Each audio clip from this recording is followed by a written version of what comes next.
평소에 이제 나도 혹시 ADHD 아닐까라고 의심하셨던 분들도 있으실 텐데 바로 양치를 해야 돼. 머리로는 아는데 나도 모르게 손은 핸드폰을 하면서 게임을 하고 있어요. 그래서 속으로 양치질 해야지 라고 하고 생각하는데 30분이 걸려요. 집중력이 떨어지면 ADHD다. 머리가 나쁠 수 있겠다. 뭐 산만하다.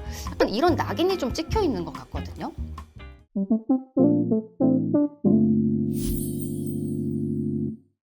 안녕하세요. 너하나의 F코드, 너나코의 나혜란 원장입니다. 오늘은 연예인, 스포츠 선수, 유명 셀럽, 저는 셀럽은 아니지만 아무튼 유명 인사들이 고백을 하면서 이슈가 된 ADHD를 이야기해 볼까 합니다. F90으로 시작하는 이 ADHD는 요즘 급격하게 많이 늘고 있는데요. 그 2017년에는 이제 대략 53,056명, 2021년에는 102,322명으로 거의 2배 가까이 는 건데요.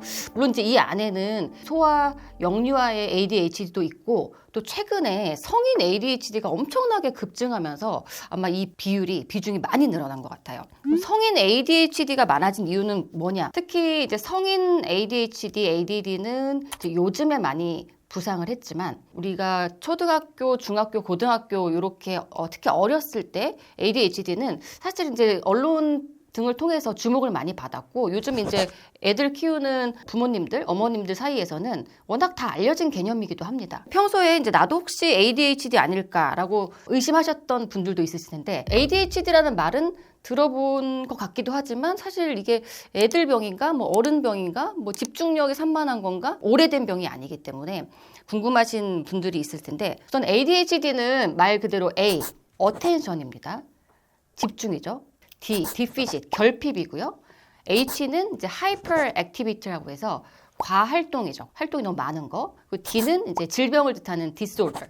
그래서 ADHD는 집중력, 결핍, 과활동성 장애, 주의 집중력이 없고 활동이 너무 많은 병이다라고 알려져 있는데 근데 이 말 때문에 좀 오해가 많아요. 실제로 이게 집중력이 떨어지면 ADHD다, 뭐 머리가 나쁠 수 있겠다, 뭐 산만하다, 약간 이런 낙인이 좀 찍혀 있는 것 같거든요. 그러니까 이게 사실은 질병이라고 보기에는 뇌의 발달 과정에 있는 어떤 증상들의 증후군, 증상들의 집합이라고 보는 게 맞아요. 복잡하게 설명을 드린 이유는 뭐냐면요, 그만큼 아주 증상이 다양하다는 거예요. 그러니까 이 ADHD라는 진단명으로 많은 담기 어려울 만큼 여러 가지 다양한 증상들이 있는데 성인 ADHD는 ADHD라고 하기도 하지만 요새 이제 학술적으로는 ADD라고도 많이 합니다. 그러니까 H가 빠진 거죠. H는 아까 말씀드렸다시피 과활동성을 얘기하는데 성인은 이제 과활동성이 많이 없어진 거예요. 반대로 아이들 때는 우리가 가장 특징적인 증상이 가만히 못 있고 온몸을 막 꼼지락꼼지락 거려요. 그리고 애를 그냥 앉혀놔도 그냥 가만히 못 있고 막 계속 두리번 하고. 근데 재밌는 게 그럼 성인 ADHD는 어떻게 변했을까? 물론 대부분 성인 ADHD는 우리가 나이가 들었고 성인이 됐기 때문에 참을성이 생겨서 가만히 앉아있는 경우가 많긴 합니다. 그런데 특징적으로 성인 ADHD는 이렇게 진료실에 앉잖아요. 그러면은 꼭 옆에 뭘 꼼지락거려. 뭐 쿠션을 안고 앉는다든지. 최근에 제가 본 환자는 그냥 이렇게 의자에 앉아야 되는데 거기 올라가가지고 뭐 집에 소파에 앉는 것처럼 앉더라고요. 이게 아주 흔한 행동은 아니거든요. 그러니까 이런 얘기를 드리는 게 뭐냐면 성인이 됐을 때는 ADHD라는 게 이렇게 산만하거나 이런 증상뿐 아니라 자신은 모르지만 남들이 보기에는 약간 무례하거나 부적절하게 보일 수 있다는 얘기예요.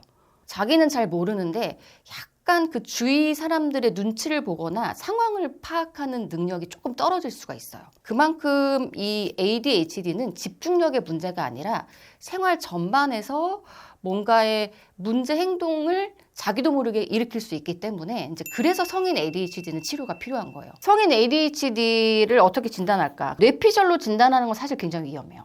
집중력이 나는 없으니까 성인 ADHD인 것 같아. 이런 거 굉장히 위험합니다. 아무튼 요즘에 워낙에 성인 ADD 관심이 높다 보니까 인터넷에 정말 다양한 정보들, 자가 테스트가 있거든요. 그냥 알려진 자가 테스트를 하나 띄워드릴게요. 아침에 일어나기 어렵다. 이거는 좀 애매해요. 왜냐면 우울증일 수도 있고요. ADHD 성향이 있으면 그냥 루틴 일과 자체가 귀찮거든요.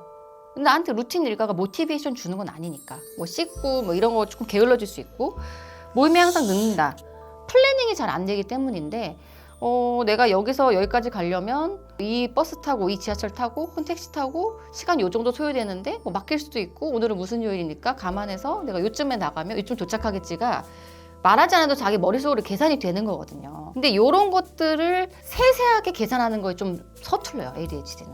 그래서 세부적인 게 잘 계획이 안 되고 또 하나는 플래닝을 짰어도 이거를 이제 지켜야 되잖아요. 근데 좀 이제 미루다가 5분, 10분 꾸물럭꾸물럭 하다가 꼭 5분, 10분 늦는 거예요.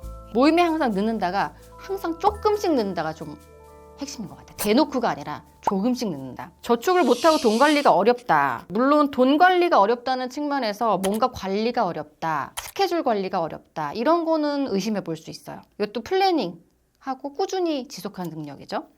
영상을 볼 때 2배속으로 본다. 그래서 요즘에 이런 사람이 많으니까 저는 사실 이렇거든요. 2배속으로 보는 게 아니라 2배속으로 튼 다음에 앞에 보면 중간에 안 보고 그냥 끝에만 봐요. 그리고 끝에 보고 결론에서 좀 궁금한 거 있으면 다시 돌려 찾아보거든요.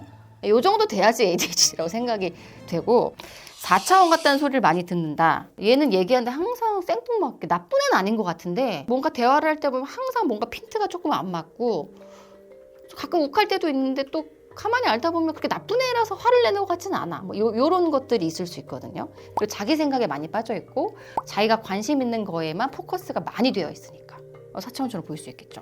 마지막 6개월 이상 게임 중독에 빠진 적이 있다. 이건 뭐 6개월이라는 숫자가 중요한 건 아니고 그냥 거의 모든 성인 ADHD라고 보시면 될 것 같아요. 뭐 우리 논문이나 텍스트에는 한 80% 이상이라고 나와 있는데 이제 그냥 거의 다인데요.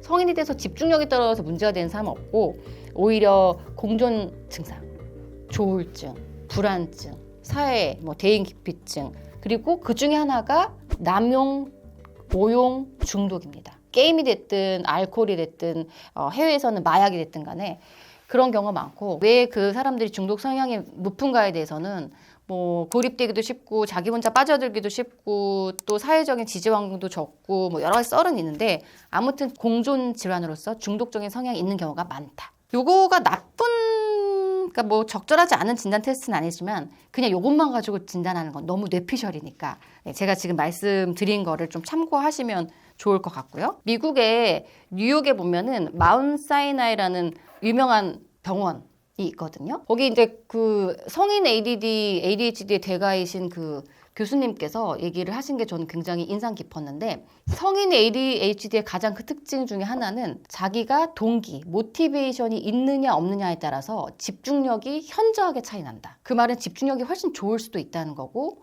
일반적인 일에서는 되게 성의 없어 보일 수 있다는 거예요. 그리고 두 번째는 굉장히 이 기복이 있어서 조금 불안정하다. 그래서 그냥 이유 없이 기분이 좋아지기도 하고요. 이유 없이 기분이 훅 떨어지기도 해요. 그래서 조울증으로 예전에 진단이 많이 됐던 거죠. 놓치기도 하고. 근데 이게 조울증 양상이랑 약간 다르거든요. 아주 짧은 조울증도 있긴 하지만 대체적으로 어떤 주기가 있는데 요 ADHD에서 불안정하다는 거는 그냥 이유 없이 조그만 일에도 그냥 기분이 되게 낙담했다가 또 이유 없이 무슨 일만 해도 되게 희망적으로 의욕이 솟구치기도 하고. 근데 이게 그러니까 병인지 성격인지 뭔가 이렇게 좀 변덕스러운 건지 예측하기가 어렵죠. 그러다 보니까 세 번째, 다른 사람들이 보기에는 조금 그냥 성격이 제가 좀 그런가? 약간 이렇게 오해할 수도 있고 본인도 그렇게 생각할 수도 있어요. 뭔가 할 일을 미뤄두는 사람, 뭔가 좀 남들이 보기에 게을러 보이는 사람. 예를 들어서 이런 거 있죠. 밥을 먹으면 바로 양치를 해야 돼. 머리로는 안 하는데 밥 먹고 나면은 나도 모르게 손은 핸드폰을 하면서 게임을 하고 있어요. 그리고 속으로 양치질 해야지 라고 하고 생각하는데 30분이 걸려요. 그러다가 안 되겠다. 지금이라도 양치질을 하자. 라고 해서 양치질하러 화장실 갔잖아요. 그럼 진짜 ADHD는 칫솔에 치약을 묻히고 여기서 하는 와중에 또 핸드폰으로 가서 하고 있어요. 그러니까 이런 식으로 양치를 하는 게 자기가 엄청 동기부여가 되고 중요하다고 생각하는 일은 아니기 때문에 이렇게 일상에서 자꾸 놓치거나 미루거나 게을러 보이거나 이런 부분들이 생겨난다는 거죠. 이게 이제 성인에서의 가장 큰 특징이고 저는 개인적으로 이제 이런 것들이 반복되면 어떻게 생각하냐면 나는 항상 일을 미뤄. 그래서 안 돼. 조금만 더 잘했으면 되는데 난 게을러. 이런 것 때문에 자존감이 떨어지는 경우가 꽤 생기거든요. 그렇게 되면 뭔가를 시도하는 데 있어서 해보지도 않고 또 좌절하죠. 그리고 또 이런 거 있죠. 나는 일을 잘 벌리고 아까 얘기한 것처럼 감정이 왔다 갔다 하기 때문에 꽂히면 일을 잘 추진해요. 근데 추진만 하고 마무리는 안 된다. 책을 좋아하면 책을 계속 사요. 표지랑 보다가 결국은 안 읽어요. 뭐 이런 거 있잖아요. 그러니까 일을 계획하고 벌리는 데까지는 의욕이 넘치는데 결국은 끝마친 일이 없어. 이런 경우에도 의심해 볼 수가 있는데 이제 이런 게 계속 쌓이면 제가 뭔가 일을 많이 뭐 벌렸는데 제대로 한 일이 하나도 없어요. 제대로 마친 일이 없어요. 라고 얘기를 하면서 내가 이걸 해낼 수 있을까? 이제 이렇게 조금 자신감이 떨어지는 일이 생기는 거죠. 성인 ADD는 가장 주요한 게 막 공부 잘하기 위해서 막 집중력 올려야 돼서 치료하고 그런 게 아니고 자기가 해야 될 일에서 자기도 모르게 자꾸 빠지는 게 생기고 미루고 게을러지고 또 대인관계에 있어서는 내가 의도치 않게 오해받고 무례하고 뭐 성격 이상한 사람으로 오해받기도 쉬워지고 그러다 보면 사회생활이나 조직생활 하기에는 내가 자꾸 이렇게 사람들이 말은 안 하지만 은근히 피하기 때문에 부적격인 사람으로 낙인 찍히기가 쉽고 그럼 나 스스로도 위축이 돼서 자존감이 떨어지고 싶고 이게 반복되는 것이기 때문에 그래서 이제 술이나 먹자. 그래서 알코올 중독이나 음주 문제도 많고요. 이제 그러다 보니까 막 그렇게 기분이 안 좋아서 조울증이나 우울증으로 공존 진단을 받는 분들도 많고요. 네, 이런 악순환이 반복된다는 게 문제입니다. ADHD의 특징이 결국은 이 플래닝에서 능력이 좀 떨어지는 거거든요. 저도 이제 오늘은 뭐 일요일이니까 쉬면서 청소 3시간 해야지 그럼 절대 안 해요. 청소를 하려고 하면은 빨래도 돌려야 되고 설거지도 해야 되고 정리도 해야 되고 머릿속에 생각은 많죠. ADHD 항상 생각은 많아요. 사실 이게 제가 하는 방법이기도 한데 일을 미루고 게으르고 집중이 안 될 때 최대한